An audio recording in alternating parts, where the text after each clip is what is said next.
And good evening once again. Day 1405 of the Trump administration. 57 days to go until the inauguration.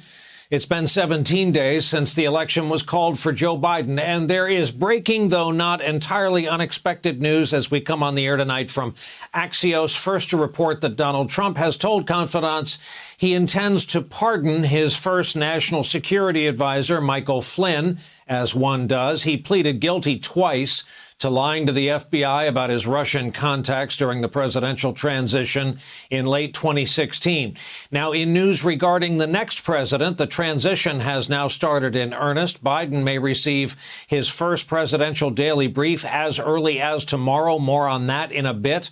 Also, the Biden-Harris team now has made contact with all federal agencies.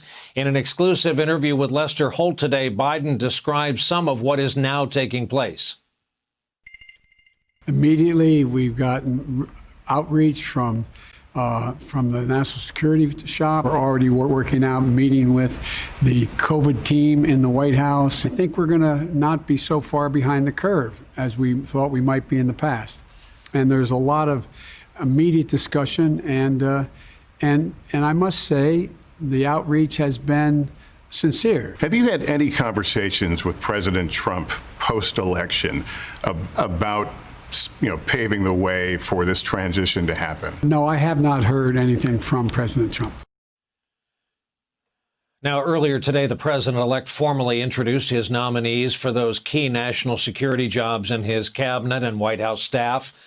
The contrast with the current administration was clear and did not need to be spelled out. Biden hoping that comparatively the integrity and intellect and expertise on that stage in Wilmington speaks for itself. Biden himself making a point of noting he does not want a team that just says yes. It's a team that reflects the fact that America is back, ready to lead the world, not retreat from it. They'll tell me what I need to know, not what I want to know, what I need to know. The nominees not only echoed Biden's sentiments, there were strong signals there'd be no hesitation in speaking the truth. Mr. President-elect, you know that I have never shied away from speaking truth to power, and I accept this nomination knowing that you would never want me to do otherwise, and that you value the perspective of the intelligence community, and that you will do so even when what I have to say may be inconvenient or difficult. We can't solve all of the world's problems alone. We need to be working with other countries. We need their cooperation. We need their partnership. The Department of Homeland Security has a noble mission to help keep us safe and to advance our proud history as a country of welcome. America is back. Multilateralism is back. Diplomacy is back. You've tasked us with helping unite America, to pull people together to tackle big challenges. In addressing the climate crisis, President-elect Joe Biden is determined to seize the future now and leave a healing planet to future generations. Now, most of those people on the stage today will require Senate confirmation. Today, one Republican senator was asked about what he's seen thus far. What do you make of Biden's cabinet picks? Do you think that he'll have a hard time confirming them? I'm glad he's resisting the far left on most of the picks today. Biden says he'll be giving a Thanksgiving address of sorts to the nation tomorrow. Today, two more states certified him as the winner of the election, even as the Trump campaign continues to make noises about legal challenges. We're also learning more about how Trump came to his decision to allow the transition to move forward. NBC News reporting allies told Trump he, quote, needed to shift course to protect his brand.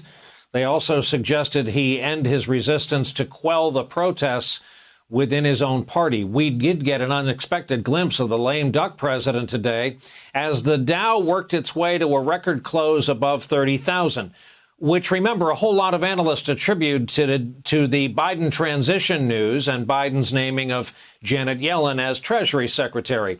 Nonetheless, in an oddly brief appearance in the briefing room, the president tried to fit in a victory lap.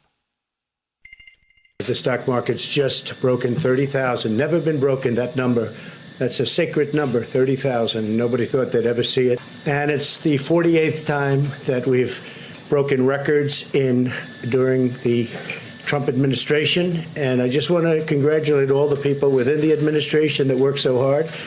And most importantly, I want to congratulate the people of our country, because there are no people like you. Thank you very much, everybody. Thank you. Mr.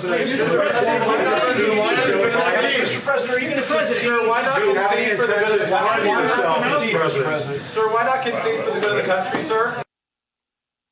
Hasn't taken questions in 3 weeks, mind you. Hours later, he was back in front of cameras for the annual pre-Thanksgiving turkey pardon, which, when you think about it, is one of the few presidential customs he has maintained. It was simply too tempting for several headline writers in our trade. This was a layup shot, really. Lame duck pardons turkey. In pardoning a giant bird, Trump chose to mention the China virus, as he called it, and appeared to take a swing at General Jim Mattis, who suggested Joe Biden abandon the Trump-era America First approach to foreign policy. America first. Shouldn't go away from that. America first.